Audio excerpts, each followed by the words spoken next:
Hi everyone! Ito nga pala yung araw na sinama ko si Pete sa school na magpapasa ako ng aking portfolio para sa internship. So yan ang aming school.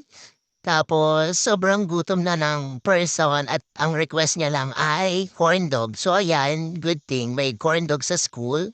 Tapos ayan, kain-kain na siya. And for the vlog ang ante nyo, ayan na. Ayan si Pete for the kain ng corn dog.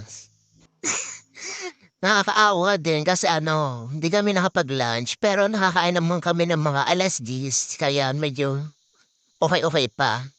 Pero nung mga time na yan, na yan, 3:00 na tingnan niyo sobrang init, grabe ang pawis ng auntie niyo. So, nakatulog na si Faith sa bus nung pauwi na kami, parehas kami actually.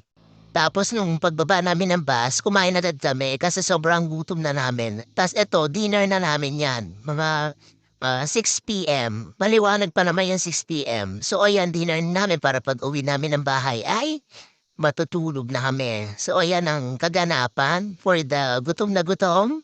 Ang person, may mga sinasabi pa,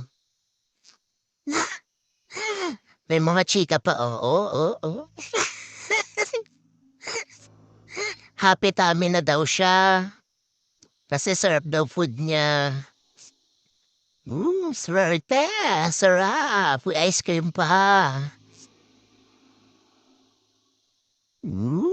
Yummy. May pagsayaw-sayaw po. Happy yarn. Nanay niyo, hindi yan sayaw.